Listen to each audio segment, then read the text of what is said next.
Silakan, Pak. Waalaikumsalam warahmatullahi wabarakatuh. Yang pertama terkait dengan tes yang diberikan oleh Islam. Jika terkonflik dan mengatakan bahwa kita termasuk manusia sempurna, jika dijadikan Allah sebagai satu kita. Persoalan kita di Indonesia tidak hanya memang Islam, agama lain harus kita pilih. Kita dapat itu kita katakan bahwa Indonesia termasuk negara yang buruk selain mengaku Islam, tapi memperbolehkan agama kita. Baik. Baik. Bagus pertanyaannya.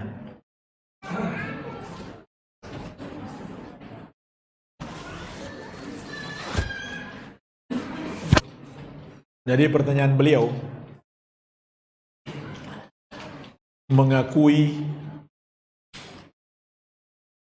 Tuhan selain Allah itu adalah kesesatan dan kebodohan. Sementara di Indonesia mengakui agama-agama lain selain Islam yang mereka menyembah selain Allah. Apakah mengakui mereka adalah kesesatan dan kebodohan? Kalau begitu, jika itu kesesatan dan kebodohan, berarti kita semua orang bodoh. Itu pertanyaan beliau. Nah, jawabannya tergantung apa yang kita akui. Pengakuan terhadap mereka ada dua. Yang pertama, mengakui kebenaran ajaran mereka. Maka itu adalah kekufuran, kesesatan dan kebodohan. Kenapa? Karena Islam menyalahkan, kok kita membenarkan? Islam menyalahkan semua yang disembah selain Allah. Dan itu terkandung dalam ajaran Islam yang paling agung, yaitu La ilaha illallah. Artinya La ma'budu haqqun illallah. Tidak ada yang berhak disembah kecuali Allah.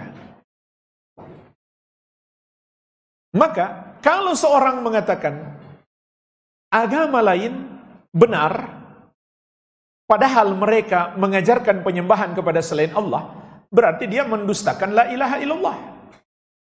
Dan juga mendustakan Al-Quran. Al-Quran dengan tegas mengatakan, "Dzalika bi anna Allaha huwal haq wa anna ma yad'una min dunihi huwal batil wa anna Allaha huwal aliyyul kabir." Yang demikian itu dialah Allah, sesembahan yang benar.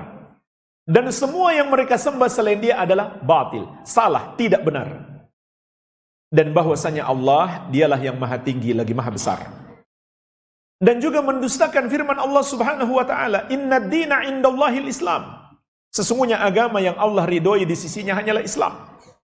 Dan mendustakan firman Allah Subhanahu wa taala, "Wa may yabtaghi ghairal islami dinan fala yuqbala min wa huwa fil akhirati minal khasirin." Barang siapa mencari selain Islam sebagai agama baginya, tidak akan diterima daripadanya, dan dia di akhirat kelak termasuk orang-orang yang merugi. Dan masih banyak ayat yang lain.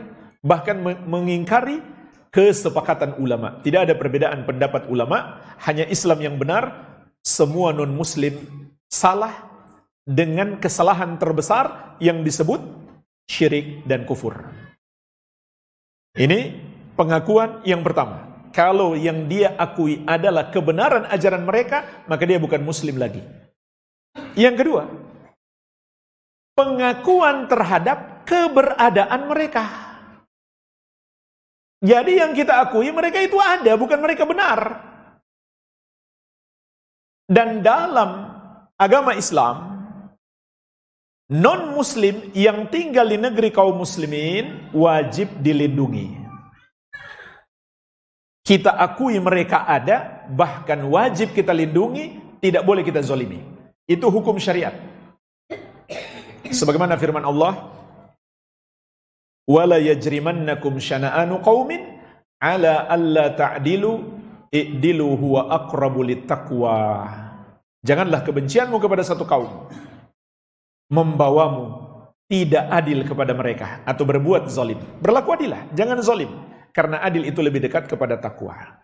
Para ulama ahli tafsir menjelaskan makna ayat ini, kamu memang harus membenci orang musyrik, Tapi jangan karena kamu benci mereka lalu kamu zalim kepada mereka. Nggak boleh. Makanya dalam sepanjang sejarah Islam, non-muslim, agama lain yang tinggal di bawah kekuasaan kaum muslimin itu aman. Tapi tidak sebaliknya. Kalau non-muslim yang berkuasa, banyak umat Islam dizolimi. Sampai hari ini. Jadi, bedakan antara dua hal ini. Mengakui kebenaran ajaran mereka, dan mengakui keberadaan mereka. Yang dibolehkan oleh syariat adalah yang kedua. Sedangkan yang pertama adalah kekufuran dan kebodohan. Kebodohan terbesar di muka bumi. Sebagaimana firman Allah, وَمَنْ أَضَلُّ مِمَّا يَدْعُو مِنْ دُونِ اللَّهِ. Dan siapakah yang lebih sesat, lebih bodoh daripada orang yang berdoa atau menyembah kepada selain Allah. Inhum illa kal an'am balhum adallu sabila. Tidaklah orang-orang kafir itu kecuali seperti hewan ternak, bahkan mereka lebih sesat dan lebih bodoh daripada hewan. Bayangkan, lebih bodoh daripada hewan. Hewan itu tunduk kepada Allah. Dia dikasih akal tapi enggak tunduk kepada Allah, maka dia menjadi lebih bodoh dan lebih sesat daripada hewan. Wallahu alam. Pertanyaan melalui WhatsApp. Yang mana nomornya, Pak?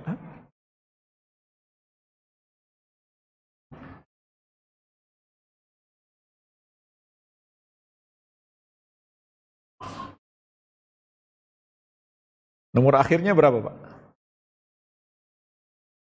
89?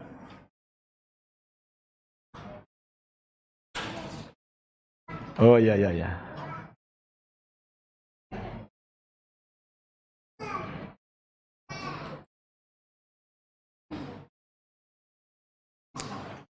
Bismillah, terkait surat Al-Fatihah, apakah peruntukan pembacaannya secara khusus tertentu, yakni pada sholat saja atau di beragam waktu dan tempat? Misalnya saat ritual tradisi, bahkan di beberapa acara pertemuan diantaranya sebagai pembuka doa. Hal ini pernah ditanyakan kepada Syekh Ibnu Utsaimin rahimahullah, dan beliau mengatakan, membuka acara atau membuka doa dengan surat Al-Fatihah itu termasuk bid'ah, termasuk mengada-ada di dalam agama. Karena Rasulullah SAW tidak pernah mencontohkan. Dan beliau telah mengingatkan kita, man ahdatsa fi amrina hadza ma laysa minhu fahuwa raddun. Barang siapa mengada-ada di dalam agama kami ini yang tidak berasal darinya, maka itu tertolak. Jadi, meskipun Al-Fatihah itu surat Al-Fatihah, surat Al-Quran, tapi mengkhususkannya membutuhkan dalil. Mengkhususkannya membutuhkan dalil. Kalau tidak ada dalil yang mengkhususkan, kita nggak boleh mengkhususkan. Tidak ada dalil Rasulullah SAW mengkhususkan pembacaan Al-Fatihah untuk membuka acara atau untuk berdoa. Yang ada hanyalah dalam dua keadaan. Yang pertama, untuk sholat, maka ada dalil yang mengkhususkan Al-Fatihah. Yang kedua, untuk ruqyah. Bahkan Nabi SAW menamakan Fatihah sebagai ruqyah. Ketika seorang sahabat meruqyah dengan Al-Fatihah, ada seorang pimpinan satu suku, padahal dia masih kafir, disengat oleh kalajengking. Lalu sahabat ini membaca Al-Fatihah satu kali, kemudian dia tiup disertai ludah ke bagian tubuh yang digigit oleh kalajengking. Ini pelajaran bagi kita. Kalau digigit binatang berbisa atau apa saja yang menyakitkan, baca surat Al-Fatihah, kemudian tiup disertai sedikit ludah. maka seketika itu juga orang itu sembuh. Seakan-akan dia nggak sakit sebelumnya, tiba-tiba sembuh. Berita itu sampai kepada Nabi SAW, maka beliau bersabda kepadanya, "Wa ma yudrika annaha ruqyah." Dari mana kamu tahu Al-Fatihah itu adalah ruqyah? Oleh karena itu di antara nama Al-Fatihah adalah ruqyah. Maka mengkhususkan Al-Fatihah dalam ruqyah itu disyariatkan. Artinya andai kita baca Al-Fatihah saja itu sudah cukup. Makanya meruqyah itu mudah jemaah sekalian, nggak perlu panggil orang, nggak perlu panggil ustadz, apalagi panggil dukun. Kita bisa meruqyah sendiri. Kita sudah hafal Al-Fatihah, maka kita bisa meruqyah sendiri. Baca surat Al-Fatihah di depan orang yang sakit itu dengan niat meruqyah dia, kemudian tiup dia disertai dengan sedikit ludah. Jadi ini saja 2 pengkhususan surat Al-Fatihah. Wallahu a'lam.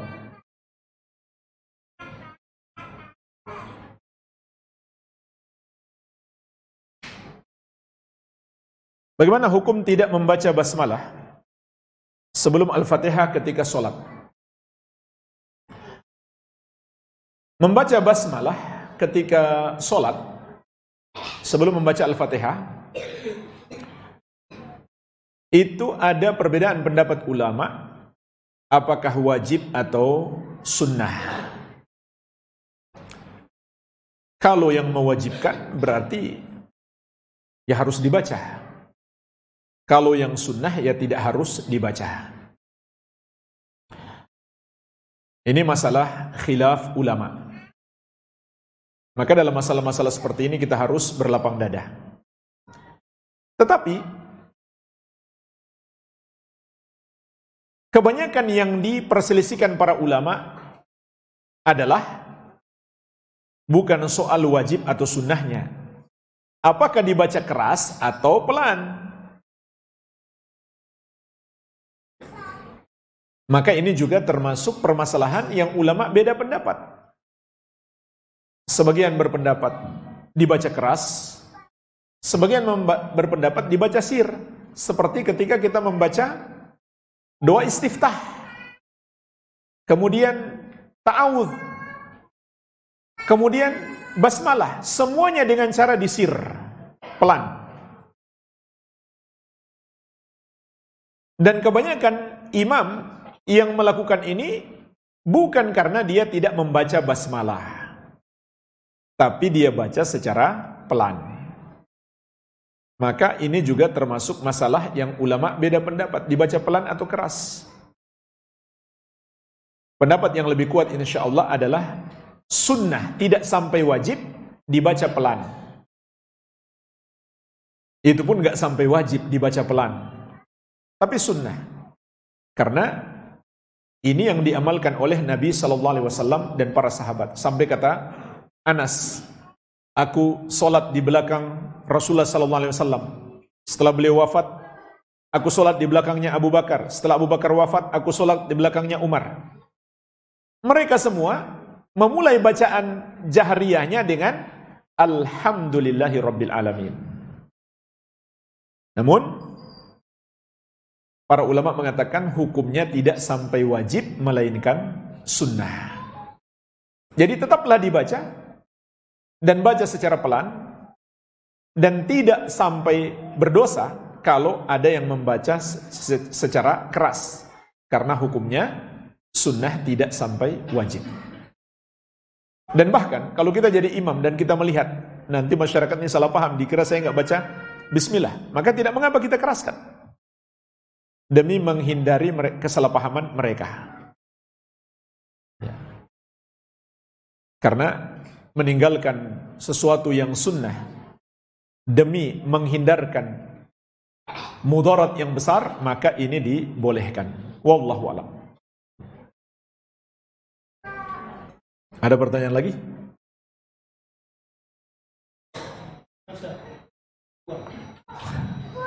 Fadhal. Terkait dengan amalan hati, ada 3 hal yang harus kita hadirkan: rasa cinta, rasa harap, dan rasa takut. Apakah 3 unsur ini wajib hadir? Ataukah salah satu saja sudah cukup? Baik, jawabannya wajib semuanya. Cinta, harap, dan takut dalam setiap ibadah wajib kita hadirkan. Dan ini ibadah yang sangat mudah sekali. Cukup dihadirkan dalam hati. Tidak memeras tenaga. Semuanya wajib.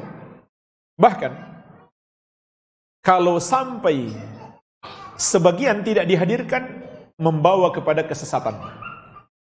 Kata para ulama, jika seseorang beribadah kepada Allah hanya berdasarkan cinta, tanpa harap dan takut, maka dia menjadi gulat sufiyah, sufi ekstrim. Sufi ekstrim ini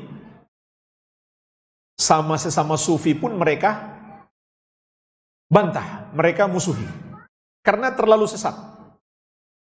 Sampai mereka mengatakan, saking bodohnya mereka, kami ibadah nggak mengharapkan surga, nggak takut pula dengan neraka. Biarpun masuk neraka tidak apa-apa. Yang penting Allah ridho, katanya. Ini kan suatu kebodohan. Jadi saking dia nggak berharap surga, nggak takut neraka. Dan dia mengira ini ibadah yang tinggi karena nggak berharap balasan. Ini salah kaprah. Justru ikhlas itu adalah mengharap semata dari Allah. Apa yang kita harapkan? Tidak lain adalah surga dan dijauhkan dari neraka. Itulah ikhlas. Coba perhatikan ayat. Innama nut'imukum liwajhillah la nuridu minkum jazaa'a wala syukura. Allah sebutkan ucapan orang-orang yang ikhlas. Kami memberi makan kepada kalian, kami bersedekah demi wajah Allah. Kami tidak mengharap balasan dari kalian, tidak pula ucapan terima kasih. Lihat, ikhlas disebut dalam ayat dengan ungkapan mengharap wajah Allah. Apa artinya? Berharap masuk surga supaya mendapatkan nikmat terbesar penghuni surga, yaitu melihat wajah Allah Subhanahu wa ta'ala. Jadi justru ikhlas itu mengharap masuk surga dan dihindarkan dari api neraka. Kepada siapa kita berharap? Kepada Allah yang satu saja. Dan Allah memuji ibadah para nabi dan rasul. Yarjuna rahmatahu wa yakhafuna adzabah. Mereka beribadah kepada Allah dalam keadaan yarjuna rahmatahu wa yakhafuna adzabah. Mengharap rahmat Allah dan takut azabnya. Tapi orang-orang sufi ini mereka merasa seakan-akan mereka lebih tinggi daripada nabi dan rasul. Ini ibadahnya orang-orang sombong. Merasa paling tinggi ibadahnya, enggak mengharap apa-apa katanya. Kalau yang masih mengharap, mereka bilang ibadah rendahan. Subhanallah. Kemudian, kalau cuma harap saja, tanpa ada rasa takut, menjadi kaum murji'ah. Jadi kaum murji'ah itu, prinsip mereka, kan Allah Maha Penyayang. Jadi santai saja, terus saja berbuat dosa. Gak usah takut. Kita harap rahmat Allah, Allah Maha Pengampun. Maka mereka pun seakan tidak takut berbuat dosa. Ini bahaya.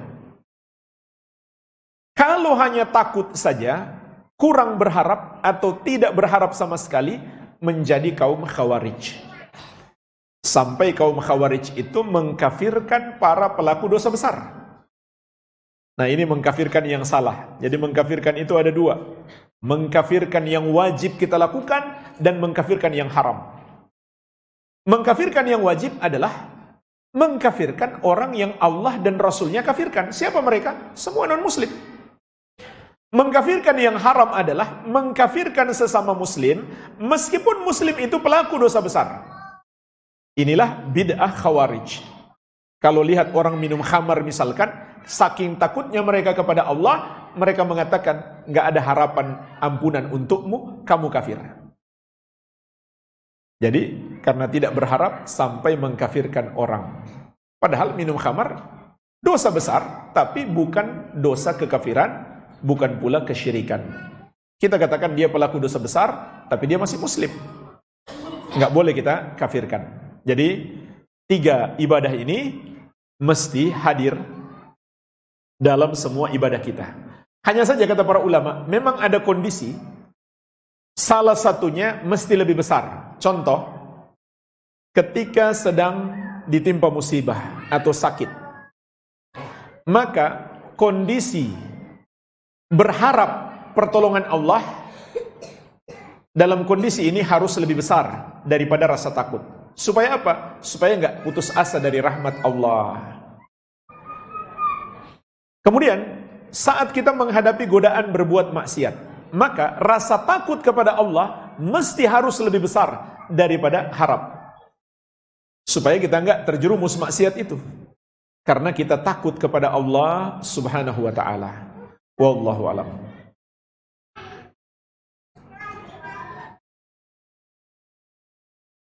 Apakah rasa takut seorang hamba saat berbuat dosa dikala sendirian terhadap makhluk lebih tinggi daripada rasa takutnya kepada Allah merupakan kesyirikan?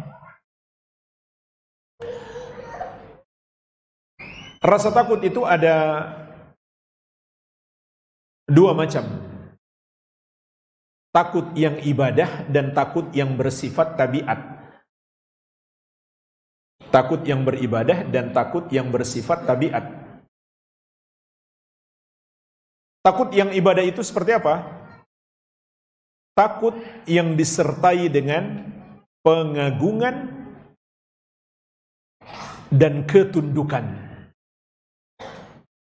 Maka takut seperti ini hanya boleh kita tujukan kepada Allah.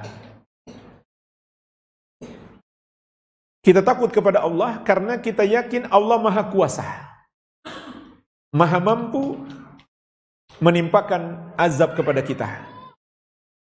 Dan rasa takut kita disertai dengan pengagungan dan ketundukan kepadanya. Jadi ketika seseorang takut kepada makhluk karena dia yakin makhluk itu juga Maha Kuasa, maka itu adalah syirik. Atau dia takut kepada makhluk disertai dengan pengagungan dan ketundukan kepada makhluk itu, maka itu adalah syirik. Ini yang pertama. Yang kedua, takut yang bersifat tabiat. Contoh seperti rasa takut kita kepada orang yang punya kekuatan, punya kuasa, atau kepada binatang buas, atau kepada api. Ini takut yang bersifat tabiat. Maka takut yang bersifat tabiat ini hukumnya mubah.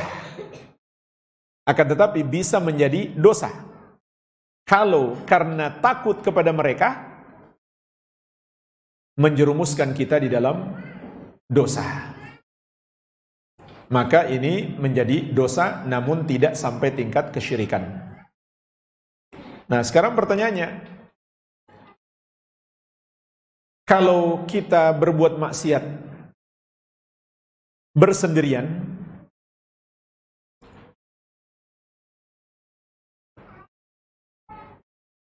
maka kita berani, padahal yang melihat kita hanya Allah.